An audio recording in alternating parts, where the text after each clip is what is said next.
Welcome to the M.Y.T.E Podcast. I'm excited to be talking to Stella today, the founder of Stella Grace Holistics. Stella is a mum of two who, after years of working in drug and alcohol support for young people, now dedicates her life to holistic healing.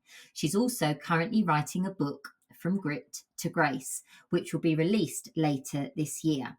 In today's episode, Stella shares the power of Reiki and how it helps us to reset, restore balance, and heal. As Nikola Tesla once said, if you want to understand the universe, think in terms of energy, frequency, and vibration. And Reiki is all about harnessing that energy to bring healing and harmony. So let's dive in. So, hey, Stella, thank you so much for being here today. Hey Emma, thanks so much for having me on. This is exciting. It's great to link up. It is, it really is. And your work is so inspiring where you're helping people heal, grow, and evolve. So I want to just dive straight in and I'd love to hear about what sparked you to follow this passion into holistic sort of therapy and holistic healing, and what the specific moment was in your life that led you down this path to become a Reiki healer. Yes. Well, I think, Emma, it's been, a lifetime journey. I definitely look back and think I can see in hindsight all the building blocks that led to the holistics. But I think to answer your question more succinctly, the first time I experienced Reiki, I didn't know anything about it, wasn't looking for it, stumbled across it at a festival, didn't even really know what it was, and people were doing it in tents. And it was like £10 a taster session or something. I Yeah. thought, oh, let's give it a go. And I just felt so incredible that I thought instantly from that session, I not only have to have this again, but I need Yeah. to learn how to do this. I need to do this to other people because it feels so incredible Yeah. that feeling. I wanted to know that I could do that again and have that again. So Oh, it's wow. just the most, it just feels like love. It feels like relaxation. It feels calming. It just, everything stops and it was just the most beautiful sensation. And yeah, so I from that festival sought out my Reiki training, my first level of Reiki training. Amazing. And how long ago was that? So that was back in 2014. Where are we now? 2000. Yeah. So about 2014, I started the Reiki journey, Oh, and qualified, did all the levels, qualified as a Reiki master teacher, the third level in 2016. yeah. So yeah, so sort of 8, 9 years ago, I've been teaching Reiki for. I just love it. I love the just everything about energy and energy healing. Um, Yeah. and I'd love, can you just explain to us? Because again, for me, I've had Reiki once. It was a long time ago, and I found it profound. But then life gets busy, and I never had another session. But I'm sure there's some people probably listening to this that might be thinking, well, what is Reiki? How does it work? Can you give us a bit of insight into what Reiki is and how it works? So, yeah, Reiki is a healing modality from Japan. It was Hmm. founded in the early 1900s so I'm of the original lineage in Reiki. So there has been lots of spin-offs of Reiki, but the one I'll talk about is the original method, which was founded in Japan by a chap named Mikao Usui, and he was undergoing arduous spiritual discipline at Right. that time. So, it's long story short, the teachings are that he sat on a mountain for 3 weeks and met in a meditative state. We don't afford that luxury oftentimes here, do we? But in that space, he had the phenomenon of Reiki really drop in like a download, the system of Reiki dropped in.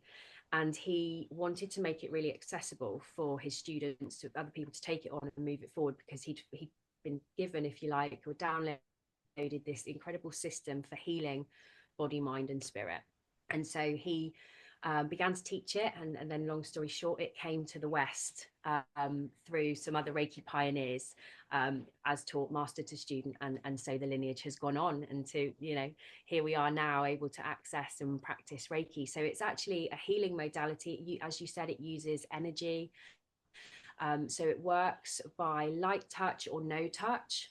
with hands. It's a simple, easy, effective tool anyone can do once they're attuned to the teachings that anyone can come on a Reiki training course.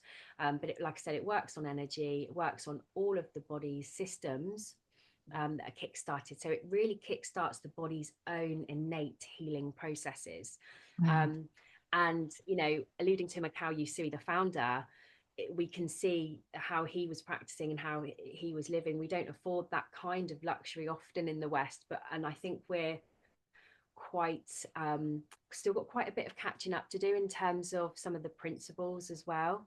So Reiki understands that we have to look at our energy body. We can't just look at the physical body, we can't just look at mental health, we have to look at our whole system. And so I think we're getting better here in the West with looking at some of the mindfulness, looking at holistic practices, but Reiki is the understanding that we must look at our whole body and on all of the systems and all of the body, mind and spirit and emotions to be able to be truly well and to thrive. Amazing. And you actually use your hands. So like you said, once Mm. you're tapped in and you understand how to connect with what Reiki's all about, you actually use your hands to go over somebody's body that's laying down or sitting down, I Yes. presume. Yeah. So the recipient is fully clothed Yes. in a snuggly space, ideally. We like to get comfort, nice blankets, things like that. Somebody feels, nourished. Yes. And then it's at the very least, often people feel relaxed, calm, in a beautiful, peaceful space. That would be what usually people would have as a minimum. I've never worked with anyone in the last 9 years that hasn't had at least that. Yes. But other things include, people can find a reduction in pain. It can Yes. boost the immune system, as I said, kickstart the body's detox systems and all of the systems. So Reiki really works on anything and everything. It's changed my life in a number of ways, and Mm. it's not the only holistic tool out there by far, but it's certainly one that is very, very powerful and one that really encompasses the whole kind of really foundation of looking after the self and to be able to pour from a full cup. And is it the energy that's coming from you, Stella, to the patient? So is it that you're transmitting that energy? Do you see what I mean? Is it coming from you to them? Yeah. So let me explain how it actually works. Yeah. So Reiki isn't coming from me. If I'm the practitioner, it's not my energy. You learn to become a clear channel in Reiki. So Okay. what you're channeling is life force energy that's in all living Okay. things. So the Okay. Reiki training attunement. So when you're attuned means you go through the sacred ritual kind of ceremony that was taught from master to student from the founder originally, and you go through this beautiful ritual process like a ceremony, and you attune your system to the next. It's a higher vibration of energy, and so this brings you into alignment and you become a clear channel. Anyone can do this. Anyone can come on the training and attune to Reiki. It's really just bringing yourself into a more natural state. That's really what the attunement does, and that raises your vibration. So as a practitioner, you're raising your vibration and you're a clear channel. And when you're channeling the Reiki, you're able to ensure your recipient raises their vibration through receiving this life force energy.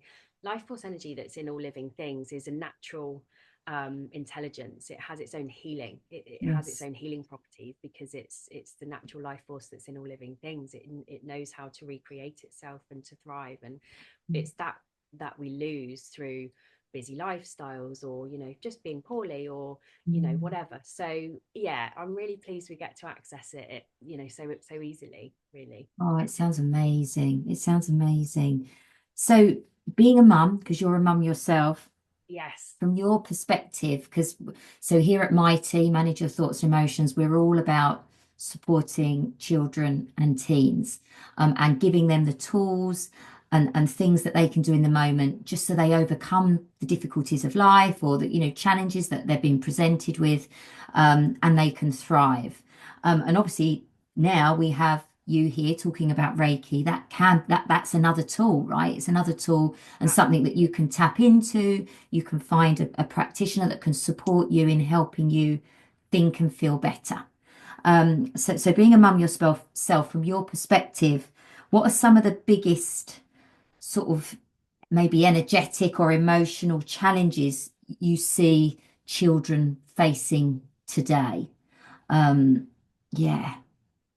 Yeah, for sure. I think it's Reiki's a really helpful tool for increasing a general sense of calm. That's how Yes. it's. I can speak from a personal perspective first. That's how it's changed my life the most. Yes. So, you know, I heard you mention somewhere that you formed the M.Y.T.E toolkit from a place of understanding your own anxiety, and I thought that Yes. was really powerful because, and I resonated because I can understand that because I suffered with crippling anxiety for many, many years, Mm. and Reiki was something probably the biggest intervention, you know, the biggest help to me out of the interventions I tried, Mm. because I think it's something you can do daily. It's Mm. simple, it can be on the go, you don't need anything, you just put your hands on yourself because it starts with Mm. the self. And of course, you know, we can role model that to children as well. So Mm. it's worked really beautifully in my own life for my own well-being.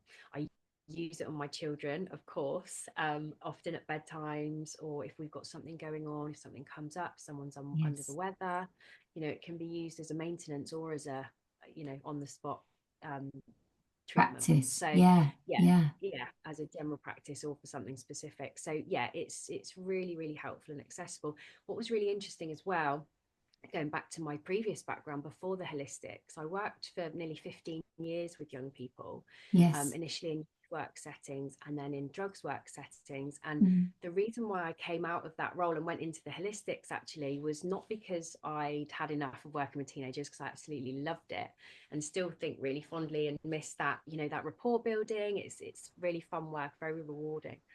But what I became frustrated about after all those years in the system was that really spiritual and often emotional health was so missing in terms of the intervention. Yes.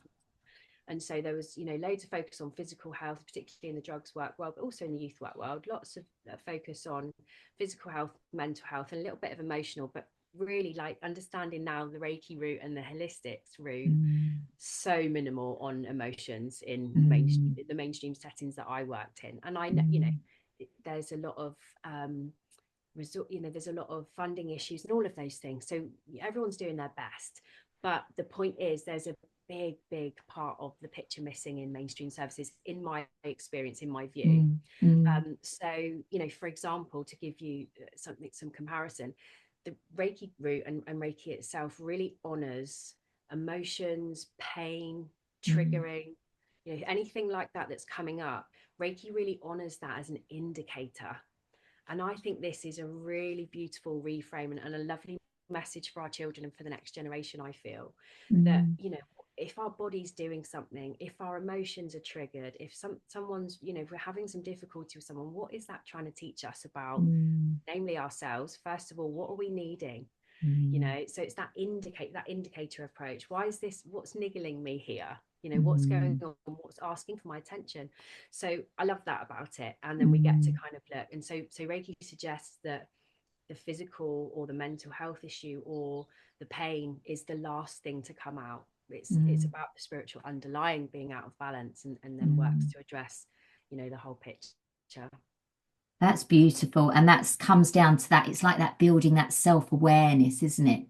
Checking in Yeah, with yourself and understanding, because we all get triggered, don't we, by so many different things. But it's getting the trigger, and then there's that bout of there's that feeling, that emotion appears, but then there's that response, isn't it? It's the response that tends to be negative if we're not aware of it. If we've not built the self-awareness, something yeah, happens to us, we respond in a way because it's just that fight or flight. It just comes out, something gets said or an action happens. I know at school it would be, a child hits or kicks or bites or something like that. yeah, But yeah, it's understanding. I love that, understanding self and building that self-awareness. And that's what I think, that's what's missing with so many of us, even as adults, is just really understanding ourselves, and knowing why we're having these reactions, why we're feeling this way. Because when we can understand that, we can do something about it. Well, every time this happens, I feel this, but if I do this, I feel a bit better, like you said. Yeah. You started your Reiki journey. You were feeling something. You started your Reiki journey. You felt better. It was a feeling that made you then continue that journey of understanding and learning about Reiki and doing what it is you do today. Yeah, yeah, absolutely. And it's nice to be able to start to, the other thing that Reiki honors, not only just the pains and the triggers and the emotions as indicators, but it is that, like you said, that check-in. It really honors that self-love, like self-love being like, really, what am I needing? How am I doing today? What is the emotion? Rather than often, I mean, anger is such a good example, isn't it? Anger's so demonized. And, Mm, as I've gotten older, I've realized I've been allowed to feel angry. And it's okay to feel angry, actually. And I think, mm, often we have messages as children that anger might be horrible, or like you said, it yes. if it's caused a negative incident at school or something, and then there might be shame around that, or and we can really bury our emotions, can't we, over the years. And We so for can. children to now have a message of, actually, all emotions are allowed, all Mm. emotions are healthy, but let's look at how we can release them in a way that doesn't hurt ourselves or someone else, Love you know that. I and what love they're that.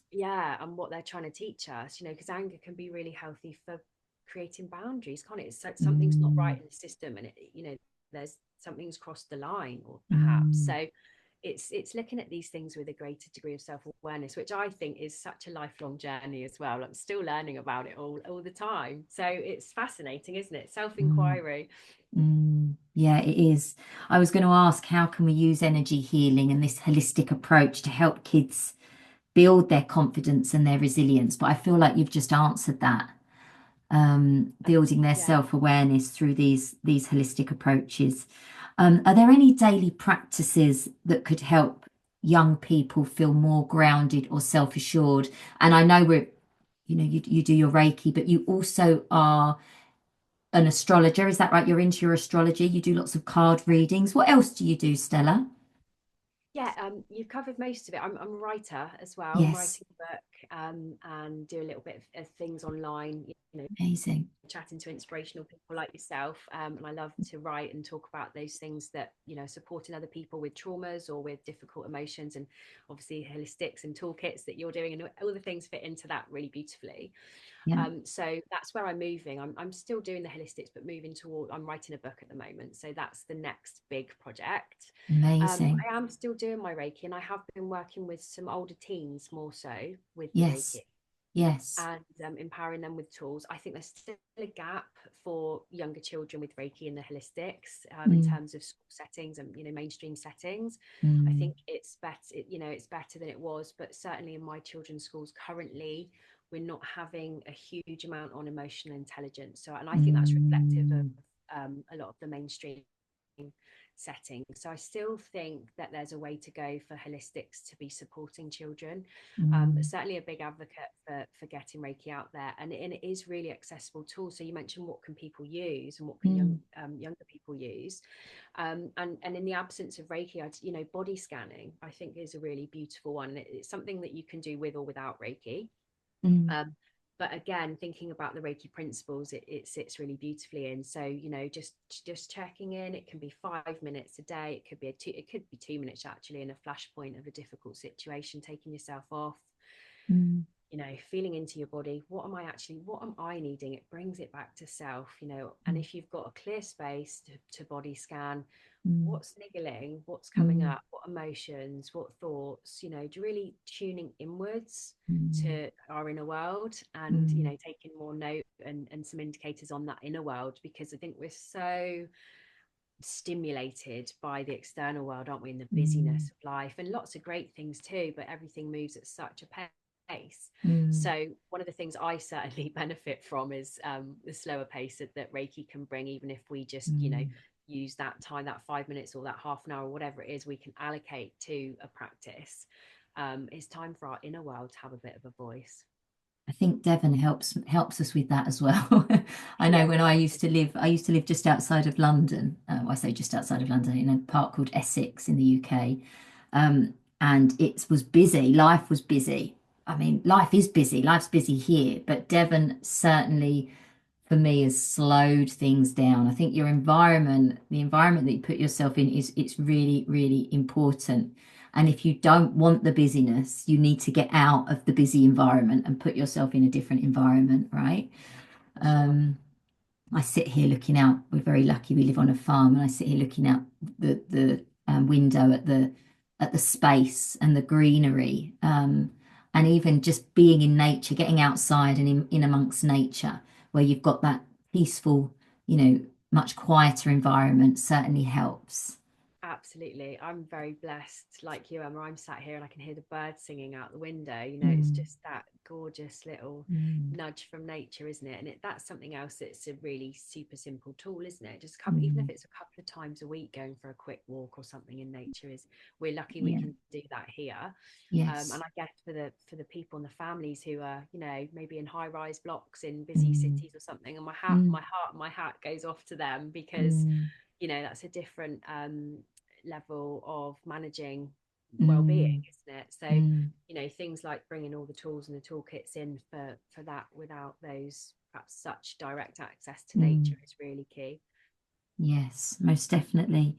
What advice, last couple of questions, what advice would you offer someone that's beginning their healing journey, whether they've had some trauma or stress or anxiety, they're suffering with panic attacks or something like that. How can they get started or simply seek, which I think you've answered already, but simply seek more balance in their life? I think it's a couple of really key things. They are quite simple but key things. I think it's, if you're particularly in a place of anxiety, that's that pressing need. I think you really need to call in your support team, however that Mm, looks. Whether that's therapists, friends, practitioners, teachers, whoever that is, that immediate help that's needed to support is key. mm, And I think for the healing journey, longer term, it's a case of just really leaning in to love oneself deeply. And this has been a mm, practice I've had to keep coming back to.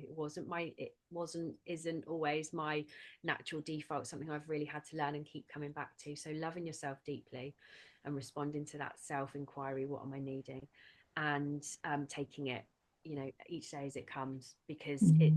again, I would love to have, there's been times I would really love to have rushed ahead. Oh, I want this to be done. I want Yeah. to feel better. I want this to be sorted, but we've got to go at the rate that we're needing in any given time. So I think it's, being super loving and kind to yourself, and also sometimes being patient with the journey. But the Mm, willingness to start, and the starting and the showing up is, probably more than half the battle, because once you're there and you're ready for help and you're ready to engage in your own needs and your own care, mm, that's epic. You've just mm, changed your life in that moment, haven't you, before you've mm. even actually done anything. To show up and be ready, I think is huge. Most definitely. Um, Now you mentioned, my next question to you was what you're currently doing at the minute. Is there any new projects? You mentioned your book, so tell us a bit about your Yes, book. I'm so excited about my book. Yeah, so it's based in an autobiographical chapter initially. So it's got a foundation of my own story, Yes. which was extensive childhood trauma.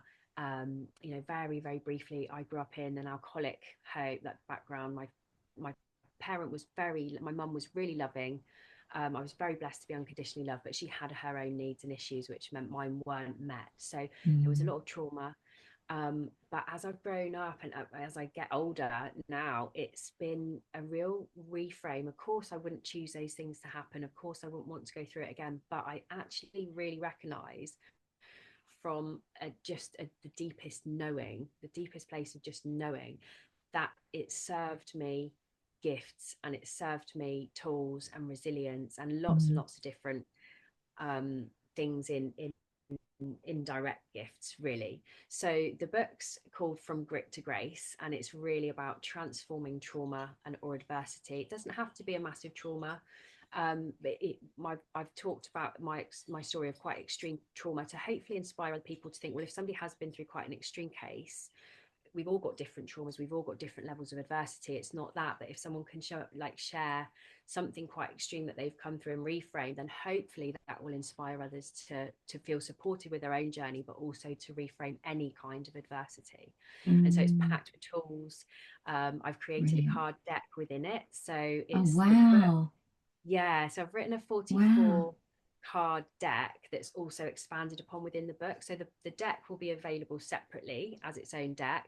Yeah, I want really accessible, just hands-on tools and inspirational stuff, motivating stuff, supportive stuff. There's a lot of holistic stuff in there. Yeah. But also, just really honoring where we're at and what we're needing, and also moving forwards.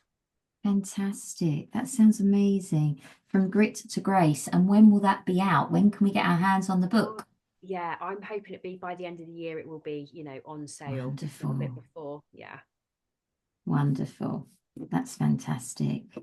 Well, it was lovely chatting to you, Stella. Thank you so much for taking the time to talk to us. If anyone wants to get hold of Stella or reach out to her, I'll make sure I link through to your website. I know that links off to all of your social media. And where are you most active? Would you say it's on Insta or Yeah, on? mostly on Insta Yeah, under as okay. Evolve with Grace. But I'm also over on Facebook as well under Stella Grace Holistics. Okay. Yeah, on YouTube as Evolve with Grace, Stella Grace as well. So yeah, on the socials. And yeah, just thank you so much for having me. No, you're so welcome. Have a wonderful day, Stella, and thanks again. And thank you, everybody, for listening. And we will catch up with you soon. Thanks for having me, Emma. Take care. Take Thank care. you. See you Bye. later. Bye. Hey everyone, thanks for watching this video. If you'd like to learn more about M.Y.T.E, our M.Y.T.E program and its profound toolkit, jump over to our website and get in touch with us. We are here to support you and the children in your care.